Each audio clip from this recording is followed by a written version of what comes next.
Hello दोस्तों, कैसे हैं आप सभी। आशा करते हैं आप सभी स्वस्थ होंगे। एक बार फिर से आप सभी का बहुत बहुत स्वागत है हमारे यूट्यूब चैनल ट्रिकी हिंदी पर। जैसा कि आप सभी जानते हैं, बिहार शिक्षक भर्ती आपके पेपर बहुत ही जल्दी होने वाला है और उससे संबंधित हिंदी की प्रैक्टिस क्लास आपको हमारे चैनल पर कराई जा रही हैं। तो बिना किसी समय को गवाए अपनी इस वीडियो को शुरू करते हैं। और वीडियो शुरू करने से पहले अगर आप चैनल पर नए हो, चैनल को सब्सक्राइब कर लेना। बात करते हैं पहले प्रश्न की। पहला प्रश्न हमसे पूछा गया है, आवारा मसीहा यह किन की जीवनी पर आधारित है। यानी कि आवारा मसीहा जो लिखी गई है वह किसकी जीवनी पर आधारित है। पहला ऑप्शन शरत चंद्र चट्टोपाध्याय, दूसरा ऑप्शन तुलसीदास जी, तीसरा ऑप्शन रविंद्रनाथ टैगोर और चौथा ऑप्शन राम प्रसाद बिस्मिल्ला। तो आवारा मसीहा यह किसकी जीवनी पर आधारित है। बात करते हैं पहले प्रश्न के सही उत्तर की। तो आवारा मसीहा हमारी आधारित है शरत चंद्र चट्टोपाध्याय, यानी कि ऑप्शन नंबर ए पहले प्रश्न का सही उत्तर हो जाएगा। और आवारा मसीहा आपके लिए बहुत इंपॉर्टेंट हो जाती है, इसलिए आपको ध्यान रखना है, स्टार बनाना है। इस क्वेश्चन पे आपसे पेपर में पूछा जा सकता है। शरत चंद्र चट्टोपाध्याय की जीवनी पर आधारित है आवारा मसीहा। और इस कहानी को इतना ज़्यादा प्रेम मिला था कि आप लोग इससे ही अंदाजा लगा सकते हैं कि आपके पेपर में इससे प्रश्न पूछा जा सकता है। अब बात करते हैं दूसरे प्रश्न की। बाणभट्ट की आत्मकथा किसकी रचना है। ये question double star, UP TET, C TET, TET किसी भी एग्जाम में पूछा जा सकता है। पहला ऑप्शन हमें दिया गया है आचार्य हजारी प्रसाद द्विवेदी जी, दूसरा ऑप्शन जयशंकर प्रसाद जी, दूसरा ऑप्शन जयशंकर प्रसाद हो गया, तीसरा ऑप्शन निराला जी और चौथा ऑप्शन अज्ञेय जी। तो बात करते हैं बाणभट्ट की आत्मकथा, यह हमारी रचना है Hazari Prasad Dwivedi ji. Option number A इस प्रश्न का सही उत्तर हो जाएगा। और ये छोटे से छोटे एग्जाम्स में पूछा जाता है प्रश्न, तो आपके पेपर की दृष्टि से भी बहुत इंपॉर्टेंट हो जाता है। इसके बाद बात करते हैं हम तीसरे प्रश्न की। झंडे के नीचे किसकी रचना है। ये भी हमारा स्टार बनाइए प्रश्न, नया प्रश्न है, आपसे पेपर में पूछा जा सकता है। पहला ऑप्शन हमें दिया गया माखनलाल चतुर्वेदी, दूसरा ऑप्शन सुभद्रा कुमारी चौहान, तीसरा ऑप्शन श्याम नारायण पांडे और चौथा ऑप्शन प्रताप नारायण मिश्र। तो बात करते हैं झंडे के नीचे, ये हमारी रचना है सुभद्रा कुमारी चौहान जी की। तीसरे प्रश्न का सही उत्तर option number B, Subhadra Kumari Chauhan जी ने लिखी है झंडे के नीचे। तीसरे प्रश्न के बाद अब हम बात करते हैं चौथे प्रश्न की। चौथा प्रश्न, देहाती दुनिया किसकी रचना है। इंपॉर्टेंट, 2 स्टार 3 स्टार जितने चाहें उतने लगा लीजिए, क्योंकि आपके पेपर की दृष्टि से बहुत इंपॉर्टेंट हो जाती है ये रचना। पहला ऑप्शन हमें दिया गया शिव पूजन सहाय, दूसरा ऑप्शन किशोरी दास वाजपेयी जी, तीसरा ऑप्शन रामचंद्र शुक्ल जी और चौथा ऑप्शन श्याम सुंदर दास जी। तो देहाती दुनिया हमारी रचना है शिव पूजन सहाय। ऑप्शन नंबर ए चौथे प्रश्न का सही उत्तर हो जाएगा। शिव पूजन सहाय ने लिखी है देहाती दुनिया। ये हमारा नया क्वेश्चन है, तो आपके पेपर की दृष्टि से बहुत इंपॉर्टेंट हो जाता है।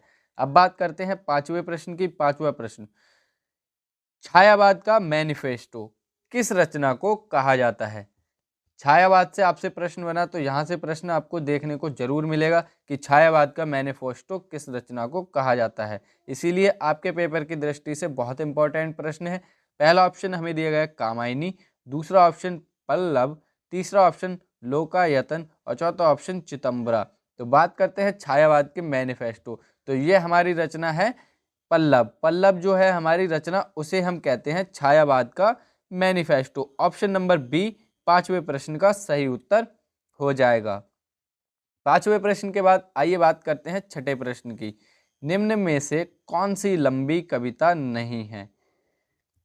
बहुत ही ध्यान से प्रश्न को पढ़ना है। हमसे पूछा गया है कौन सी लंबी कविता नहीं है, अर्थात जो हमारा गलत विकल्प होगा वही हमारा इस प्रश्न का सही उत्तर हो जाएगा। ऑप्शन नंबर ए हमें दिया गया है असाध्य वीणा, दूसरा ऑप्शन हमें दिया गया है अंधेरे में, तीसरा ऑप्शन राम की शक्ति पूजा और चौथा ऑप्शन जूही की कली। तो बात करते हैं छठे प्रश्न की। इससे संबंधित आपको प्रश्न देखने को जरूर मिल सकता है कि कौन सी कविता लंबी है और कौन सी नहीं है। इस प्रश्न में आपसे पूछा है कौन सी कविता लंबी नहीं है, लेकिन आपके पेपर में आपको ये भी 4 ऑप्शन देकर पूछ सकता है कि इनमें से कौन सी कविता सबसे लंबी है। यानी कि किसी भी राइटर यानी कि कोई भी रचयिता हुआ, कोई भी लेखक किसी की भी 4 कहानियां देगा वो और बताएगा इनमें कौन सी लंबी नहीं है या फिर कौन सी लंबी है।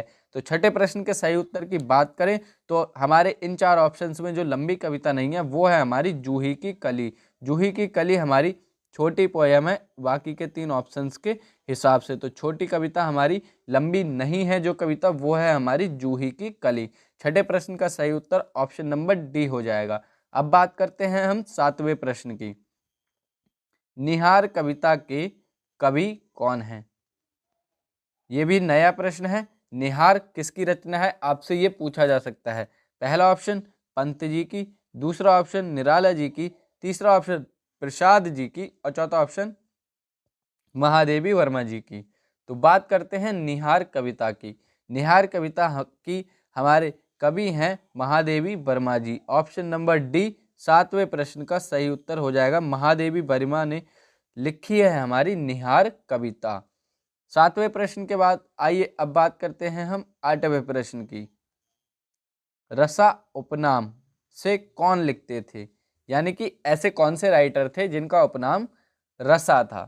पहला ऑप्शन हमें दिया गया है जैनेन्द्र जी, दूसरा ऑप्शन हमें दिया गया है प्रसाद जी, तीसरा ऑप्शन भारतेंदु जी और चौथा ऑप्शन निराला जी।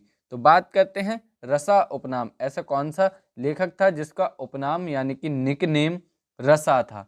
तो 8वें प्रश्न का सही उत्तर होगा option number C Bharatendu Harishchandra. यानी कि भारतेंदु जी जो थे उनका उपनाम हमारा रसा था। उनकी जो उपनाम से वो लिखते थे वो रसा उपनाम से कहानियाँ और निबंध बहुत सारी रचनाएं उन्होंने रसा उपनाम से की हैं।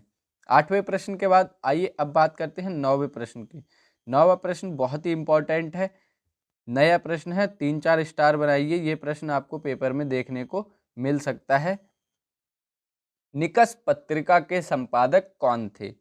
पहला ऑप्शन धर्मवीर भारती, दूसरा ऑप्शन निराला जी, तीसरा ऑप्शन महादेवी वर्मा जी और चौथा ऑप्शन मुंशी प्रेमचंद जी। तो निकष पत्रिका के संपादक थे हमारे धर्मवीर भारती। धर्मवीर भारती हमारे 2 पत्रिकाओं के संपादक थे, एक निकष थी और दूसरी का नाम अभी मुझे याद नहीं आ रहा है, तो उसका आप लोग नाम पढ़ लेना। लेकिन निकष पत्रिका आपके लिए इसलिए इम्पोर्टेंट हो जाती है क्योंकि धर्मवीर भारती की निकष के अलावा जो पत्रिका थी वो बहुत ज़्यादा फेमस थी, लेकिन निकष का इतना ज़्यादा फेमस नहीं था, इसलिए लोग निकष को नहीं पढ़ते हैं और गलत ऑप्शन लगाएंगे। वो प्रेमचंद जी या महादेवी वर्मा में से एक का ऑप्शन लगाकर अपने आप का जो प्रश्न होगा वो गलत कर लेंगे। लेकिन निकष जो पत्रिका थी वो हमारे धर्मवीर भारती जी की पत्रिका थी। इसके बाद बात करते हैं हम आज की वीडियो के अंतिम प्रश्न यानी कि 10वें प्रश्न की। 10वां प्रश्न, निम्न में से हिंदी प्रदीप के संपादक कौन थे? हिंदी प्रदीप बहुत ही इंपॉर्टेंट आपके लिए हो जाता है। पहला ऑप्शन जुगल किशोर शुक्ल, दूसरा ऑप्शन राजा राम मोहन राय, तीसरा ऑप्शन बालकृष्ण भट्ट और चौथा ऑप्शन प्रताप नारायण मिश्र। तो बात करते हैं हिंदी प्रदीप के संपादक की। हिंदी प्रदीप के संपादक थे हमारे Balkrishna Bhatt. Option number C 10वें प्रश्न का सही उत्तर हो जाएगा। निकष और हिंदी प्रदीप और भी बहुत सारी पत्रिकाएं हैं हमारी, उन सबको आपको बहुत ही विशेष तौर पर पढ़ के जाना है। उनके संपादक किसने प्रकाशित किया, किस वर्ष प्रकाशित हुआ, ये सभी जानकारी आपको बहुत अच्छे से पढ़कर जानी है। आगे आने वाले प्रश्नों में आपको इनसे संबंधित प्रश्न अवश्य देखने को मिलेंगे। तब तक के लिए पढ़ते रहिए। ये थे आज की हमारी वीडियो के 10 प्रश्न। कैसी लगी वीडियो कमेंट बॉक्स में ज़रूर बताना। चैनल पर नए हो चैनल को सब्सक्राइब कर लेना। मिलेंगे बहुत ही जल्द अगली वीडियो में, तब तक के लिए पढ़ते रहिए, स्वस्थ रहिए। Thank you for watching this video. जय हिंद दोस्तों, वंदे मातरम, धन्यवाद।